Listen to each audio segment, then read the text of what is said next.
Good morning friends, আজি এটা নতুন ভিডিঅ' লৈ আহিছোঁ আপোনালোকৰ মাজত। মোৰ ফুচকা খাব মন গ'ল, মই 10 টকা ফুচকা কিনি লৈ আহিলোঁ। তাতে খাই আহিব পাৰিলোঁহেঁতেন, কিন্তু হাতত এগালমান বজাৰ আছিলে, সেইটো কাৰণে খাবলৈ নহ'ল। চ' ভাবিলোঁ ৰুমতে গৈ পেলাই আৰামছে খাম বুলি, তো সেইটো কাৰণে লৈ আহিলোঁ আৰু অকণমান ভিডিঅ' ৰেকৰ্ড কৰি থ'লোঁ। আৰু দোকানৰ ফুচকা বেয়া নালাগে, মই ভালেই পাওঁ, কিন্তু মই বহুত বেছিকৈ নাখাওঁ আৰু খুব কমকৈ খাওঁ। খাবলৈ মন যায় কেতিয়াবা, তো বেছি মন গ'লেহে খাওঁ মানে। আৰু লগত আছে আলু পিটিকা আৰু তেঁতেলী ৰস আৰু পকৰীও কিনি লৈ আহিছিলোঁ। বেছি নহয় বাৰু, 10 টকা মানে পকৰী 10 টকা আৰু ফুচকা 10 টকা। আৰু খালোঁ আৰু আপোনালোককো ভিডিঅ'টো দেখুৱালোঁ অকণমান। কিন্তু মেইন যিটো কামৰ কাৰণে, কামৰ একচুৱেলি নহয়, মানে এটা ৰেচিপিহে লৈ আহিছোঁ একচুৱেলি। তো ৰেচিপিটো আপোনালোকক আগবঢ়াইছোঁ। আৰু এয়া হৈছে ফুচকাৰ ফাইনেল লুক। চববিলাক পেক কৰি আনিছিলোঁ ন, চ' মই কাঁহীখনকৈ লৈ ল'লোঁ।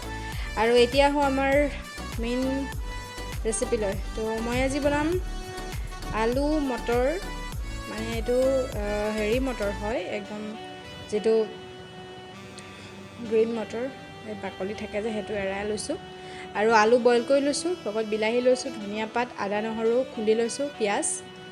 আলুখিনি যিহেতু বইল কৰি লৈছোঁ, অকণমান ফ্ৰাই কৰি ল'ব লাগিব, তো ডিপলি ফ্ৰাই কৰি ল'লোঁ। এয়া ফ্ৰাই আলু। আৰু তাৰপিছতে মই এতিয়া কেৰাহীত পিঁয়াজ দি দিলোঁ। পিঁয়াজখিনি অকণমান বেছিয়ে পোৰা গ'ল, তেনেকুৱাতে মই বিলাহীটো দি দিলোঁ। বিলাহী এটাই লৈছিলোঁ, বেছি লোৱা নাই।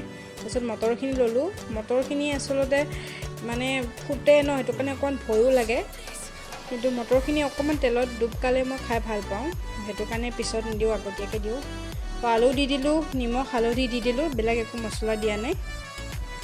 আৰু জোখমতে পানী দি দিলোঁ। পানীখিনি গোটেই বস্তুখিনি কভাৰ হোৱাকৈ দিছোঁ। আৰু তাৰপিছত এয়া পানীখিনি যিমানখিনি দিছিলোঁ তাতকৈ কমি গ'লগৈ। এয়া হৈছে, মই বাতিটোত লৈ পেলাই দিছোঁ, দেখুৱাইছোঁ আৰু টেষ্ট কৰি চাইছোঁ, খাব ভাল লাগিছে। আৰু মই এনেকৈ খাই খুব ভাল পাওঁ।